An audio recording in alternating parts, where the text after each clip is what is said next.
پاکستان کی معیشت کا زیادہ تر انحصار زراعت پر ہے،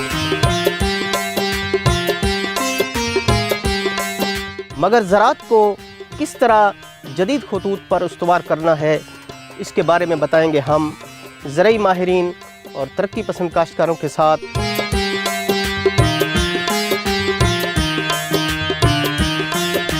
تو اس لیے جڑے رہیے AWC ایگری کے ساتھ۔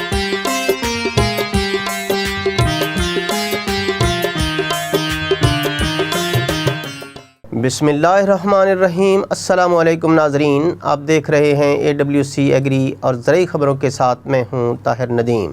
سیکریٹری زراعت جنوبی پنجاب ثاقب علی عتیل کا کہنا ہے کہ کپاس کی پہلی چنائی کے نتیجہ میں حاصل ہونے والی پھٹی غلہ منڈی حاصل پور میں 13,333 روپے فی من کے حساب سے فروخت ہوئی، جو کاشتکاروں کے لیے بڑی حوصلہ افزائی اور خوشخبری کی علامت ہے۔ انہوں نے مزید کہا کہ جنوبی پنجاب کے ضلع بہاولپور کی تحصیل حاصل پور میں اگیتی کاشتہ کپاس کی چنائی کا عمل شروع ہو گیا ہے۔ پہلی چنائی سے حاصل ہونے والی 7 من پھٹی حاصل پور کی منڈی میں 13,333 روپے فی من کے حساب سے فروخت کی گئی۔ کپاس کی چنائی اور بہترین قیمت میں فروخت سے کاشتکاروں کا حوصلہ بلند ہوا ہے۔ کاشتکار کپاس کی بہترین نگہداشت سے زیادہ پیداوار حاصل کر کے اپنی آمدنی میں خاطر خواہ اضافہ کریں۔ انہوں نے مزید کہا کہ ہمارے محنتی اور جفاکش کسان گندم کی طرح کپاس کی بمپر کراپ حاصل کر کے نہ صرف اپنی بلکہ ملکی معیشت کو مستحکم کریں گے۔ انہوں نے کہا کہ کاشتکار محکمہ زراعت کی کپاس کے بارے میں جاری کردہ سفارشات پر من و عن عمل کریں تاکہ زرعی مداخل پر کم خرچ سے زیادہ پیداوار حاصل کی جا سکے۔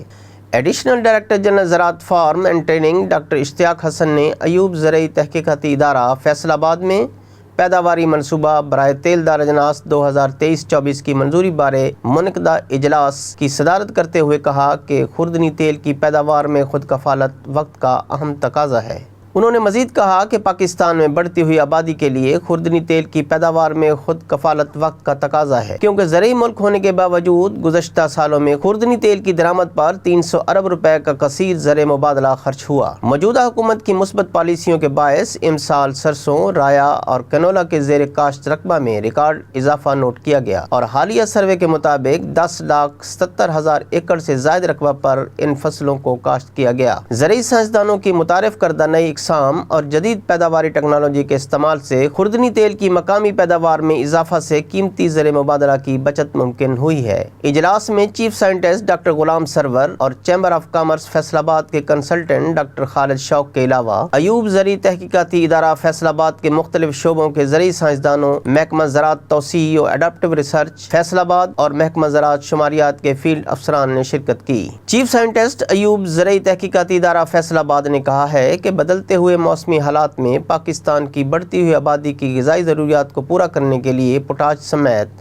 دیگر کھادوں کا بروقت اور متوازن استعمال زرعی پیداوار میں اضافے کے لیے ناگزیر ہے۔ ڈاکٹر محمد اشفاق نے پوٹاش کھاد کی اہمیت اور اس کے بہتر استعمال کے متعلق منعقدہ انٹرنیشنل سیمینار کے شرکاء سے خطاب کرتے ہوئے مزید کہا کہ ماحولیاتی تبدیلیوں کے باعث کرہ ارض میں گرین ہاؤس گیسز اور درجہ حرارت میں اضافہ اور بڑھتی ہوئی آبادی کی خوراکی ضروریات کو پورا کرنا زرعی سائنسدانوں کے لیے بہت بڑے چیلنج کی شکل اختیار کر چکا ہے۔ زمین کو صحت مند رکھنے کے لیے نامیاتی مادہ کی مقدار میں اضافہ کے لیے گلی سڑی گوبر کھاد اور سرسبز کھاد کے علاوہ کھادوں کے متوازن استعمال کو یقینی بنایا جائے۔ انڈسٹریل ترقی کے باعث فضا میں کاربن کی مقدار 220 ppm سے بڑھ کر 480 ppm ہو گئی ہے۔ نامیاتی مادہ کی مقدار میں اضافہ کے لیے گلی سڑی گوبر کھاد اور سرسبز کھاد کے علاوہ پوٹاش سمیت اجزاء کبیرہ و صغیرہ کے بروقت اور کھادوں کے متوازن استعمال کو یقینی بنایا جائے۔ ادارہ کے زرعی سائنسدانوں نے مربوط اور جامع حکمت عملی کے تحت کام کرتے ہوئے گزشتہ 2 سالوں میں مختلف فصلوں، پھلوں اور سبزیوں کی 98 سے زیادہ نئی اقسام متعارف کروائی ہیں۔ اس ایک روزہ انٹرنیشنل سیمینار میں پروفیسر ڈاکٹر منیر جمیل الرسان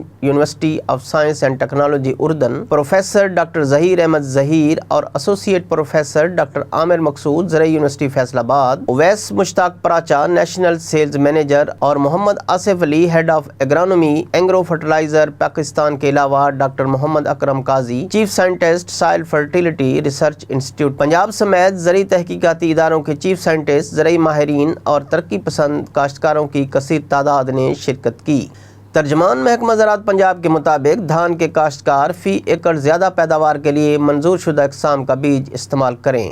ترجمان محکمہ زراعت پنجاب نے مزید کہا کہ گزشتہ چند برسوں کے دوران صوبہ پنجاب میں دھان کے زیر کاشت رقبہ میں 6.7% اضافہ ریکارڈ کیا گیا ہے۔ امسال صوبہ پنجاب میں دھان کی فصل کی کاشت کا ہدف 50 لاکھ ایکڑ مقرر کیا گیا ہے۔ امسال صوبہ پنجاب میں دھان کا پیداواری ہدف 49,40,000 ٹن مقرر کیا گیا ہے۔ کاشتکاروں کو دھان کی پیداوار میں اضافہ کے قومی منصوبہ کے تحت منتخب منظور شدہ اقسام کی تصدیق شدہ بیج پر سبسڈی فراہم کی جا رہی ہے۔ دھان کی منظور شدہ اقسام میں باسمتی اقسام پر 1500 روپے فی بیگ 20 کلو گرام اور غیر باسمتی اقسام پر 1000 روپے فی بیگ 20 کلو گرام سبسڈی دی جا رہی ہے۔ کاشتکار دھان کی غیر ممنوعہ اقسام ہرگز کاشت نہ کریں۔ زرعی خبروں سے فی الوقت اتنا ہی۔ مزید خبروں اور اپڈیٹس کے لیے وزٹ کیجیے ہماری web sites www.awcagri.com۔ Tahir Nadeem کو دیجیے اجازت۔ اللہ نگہبان۔